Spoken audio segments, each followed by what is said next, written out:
It's Fighting Saints Weekly here on DubuqueFightingSaints.com and the Fighting Saints Facebook page. Voice of the Fighting Saints, Zack Fisch with you here at the Mascot Community Ice Center. Saints at home on Sunday. Team USA, U17 in town. It's our Mascot Mania night. It's a great one for the kids to come out to. Sunday at 3:05. Saints hosting Team USA. Mascots from all around the city. The area are going to be joining us on the ice for some fun. Little mascot hockey game going on, presented by Queen Bee Media and Queen Bee Radio, as well as a TH Family 4-pack night. 4 tickets, 4 sodas, 4 pieces of Domino's Pizza, a couple Kids Zone vouchers starting at just $48.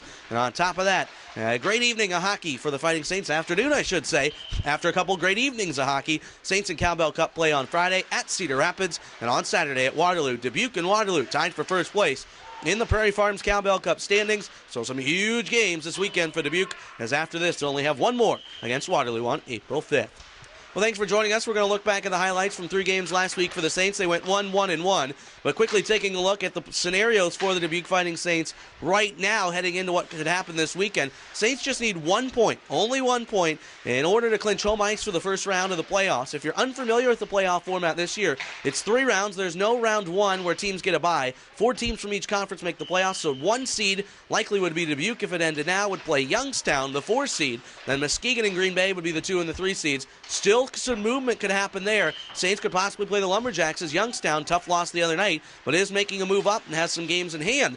However, Saints likely would play Youngstown as of now, but 3 rounds, that round, then the conference finals, and then the USHL Clark Cup finals as well. We'll get into more of that as we progress a little bit closer here, but of course the Saints right now only need 1 point to clinch home ice. They would need a combination of 6 points between their wins and Green Bay losses or ties in order to clinch the Eastern Conference Championship and the number 1 seed this weekend. So it could happen as Dubuque plays 3 games in 3 days this weekend.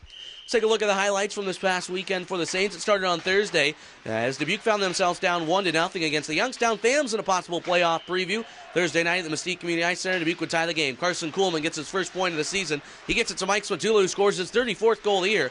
1-1. Saints would find themselves down 2-1 after one, but Jared Privatera, after Youngstown iced the puck repeatedly, would not get a rebound, and the game was tied at 2. Phantoms had made it 3-2, but the Saints got it the 35th goal of the season from Swatula. He crashed the goal, gets it from Kuhlman, who has his second point of the night, and it's 3-3 headed into the third. Peter Kenville would rush down the left wing side. His shot would hit the post. Up the ice came Youngstown the other way, and Sam Ennis got the goal. Slid it 5-hole on Christian Fry, and that made it 4-3. Youngstown with the win over the Saints. Only their 3rd regulation loss of the year at the Mascot Community Ice Center.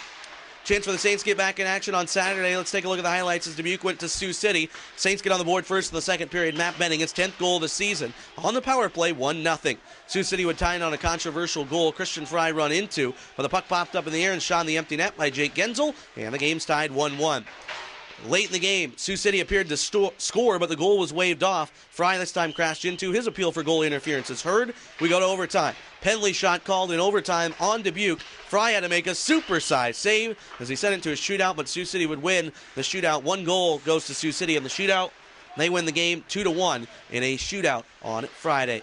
So the Saints would come back on Saturday and they'd get some revenge. Cedar Rapids, the team they've dominated this year, 6-0 heading into this weekend. They'd make it 7-0 and tie Waterloo in the Cowbell Cup standings. Only highlight from that game, well, it was a big goal by Peter Kinville late in the contest with 3:56 remaining in the game that made it 1-0 in the eventual game winner. Right to that, John Stevens looks out front, banks it off for Tolo. It's loose in front. They score! Peter Kinville breaks the deadlock with 3:56 to play, and it's 1-0 Dubuque. There you go, that hard work down behind the goal line. Keep banging at it. There's Kinville right in front, and he pokes it in. Nice job. Tolo could not find it. Way to stick to it there, number 19. So Kenville got the goal for the Fighting Saints, and it was a big one as they beat the Rough Riders 1-0. Art Bride, 23 saves, his 3rd shutout of the year. Now this weekend for the Fighting Saints, going to be a busy one. Friday in Cedar Rapids, 7:05. We'll be on the air on the radio side of things at 6:45. Same thing with Waterloo on Saturday. Saints have not yet won in Waterloo this season. Blackhawks are hanging on to a playoff spot by just 1 point. Saints could certainly give them a taste of the medicine that Waterloo's to live this year with a big win on Saturday. Then Team USA at home on Sunday for Mascot Mania. Reminder to get your information in for the playoffs for Pay As We Play. We'll only charge you for the games we play, as the Saints will look for you to keep your same ticket and join us in our pursuit of the Clark Cup. So make sure you sign up by calling 563-583-6880 and get your order form in for 2013-14 season tickets. Be entered in to win 25 days of heavenly prizes upcoming in May, and also season ticket holders renew now. Again, 563-583-6880, and we'll see you out this weekend for the game against Team USA. Should be a lot of fun. Only 4 home games remaining for Dubuque in the regular season, and of course the playoffs starting tentatively around April 17th, just around the corner. For Eric behind the camera and running the operation, I'm Zack Fisch, the voice of the Fighting Saints. We'll see you Sunday for Mascot Mania.